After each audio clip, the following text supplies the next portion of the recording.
Okay, I'm Malcolm Van Delst, and this is an excerpt from Do the Wrong Thing. We're about 2/3 of the way through. Do the Wrong Thing is a book series or extra long novel that opens with a woman trying to kill herself.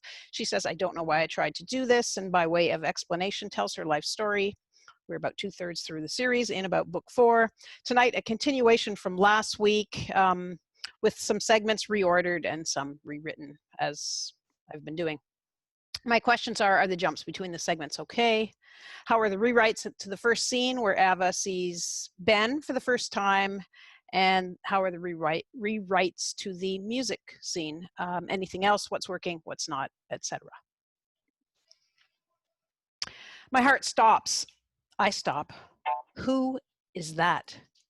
I start walking again. I'm far enough away that I can watch this God without being noticed. Tall, thin, and graceful, he unloads furniture from a trailer and carries it into Nerd. As I get closer, I see a shaved head and thick, black Buddy Holly glasses, the kind I admire on older, politically involved women. Arms covered in tattoos. This is 1989. People didn't have tattoos unless they were sailors or criminals. His tattoos aren't of anchors or skulls, though. They're designs and symbols, like he's taken notes on his skin in some sort of secret language. The only thing remotely image-oriented is a spider web on his right elbow. He hoists a chair from the trailer, and my knees go weak as his upper arms reveal perfect, round, grapefruit-sized biceps. I trip. Johnny turns. Hey, Ava. I nod, but I can't speak. I take in the guy's sapphire blue eyes, sharp cheekbones, and unusually red lips that curl up at the top, like that statue of David. Farmer Ben, someone calls. He turns slowly and grins. It's harder than I thought it'd be to trace a skeleton. I keep moving my lamp further and further back until it's at the wall. I manage to get a relatively non-skewed, close to life-size shadow, but it's cut off at the knees. A tripod and more than one light would have made it easier. I trace the shadow onto another white sheet, then to use as a pattern onto paper. With my pattern, I cut 3 fabric skeletons, one in bright orange and yellow, psychedelically patterned polyester, one in bright pink and red flowered polyester, and one in dark purple velvet. I glue these flimsy and delicate things over the byway signs and Francis Bacon heads in the hallway, then add more paint, mainly orange, pink, and green fluorescent dots to the right of the purple skeleton, picture of Ava's art. I'm happy. Experiment. Write something bleak in a happy style. Oh, wait, the scene isn't bleak. Shit. I'll have to do the experiment later. I now own Rollins, Black Flag, Fugazi, and Minor Threat cassettes. I listen to punk music at Nerd and on Arbor University's radio station. I buy music mags. I look at the cover art on cassettes. You wouldn't think you could choose music by cover art, but it works surprisingly well.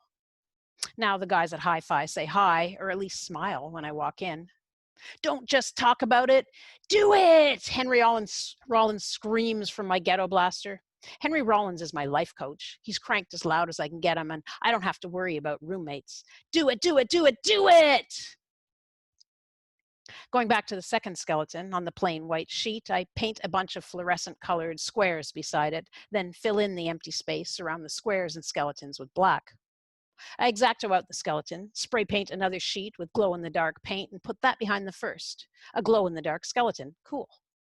It needs butterflies, real ones attaching themselves to the skeleton. How can I mimic that? Wire and cheesecloth might work, but I'll have to draw and paint. Shit. I grab a bunch of books at the library, choose 4 butterflies, and go to the art store for the required paint. A week later, my first butterfly, about the size of the skeleton's head, flaps its pale blue iridescent wings away from the skeleton's shoulder. Not only did the wire and cheesecloth work, I can paint. I look at my hands in wonder. I quickly make 3 more insects. A brown and yellow butterfly nibbles the knee. A bright red one, the ribs, and a black and white striped one flies between the skeleton and the steeple of colored squares.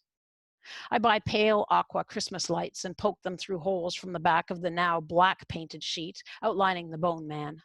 I'm happy, again. Picture of Ava's butterfly skeleton.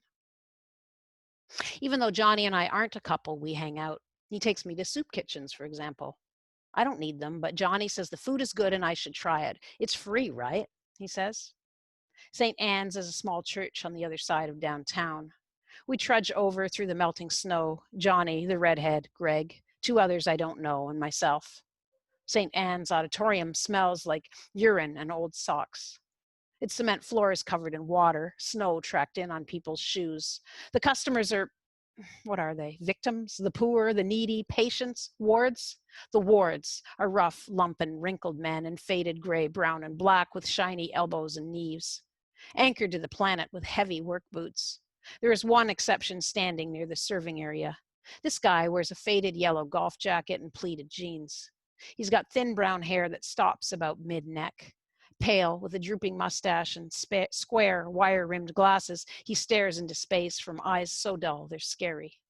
The men sit in groups of 2 or 3, the groups denser near the serving line, then thinning out towards the back. We take our trays to the back and eat in silence. The shepherd's pie is hot, though, and the salad reasonably fresh.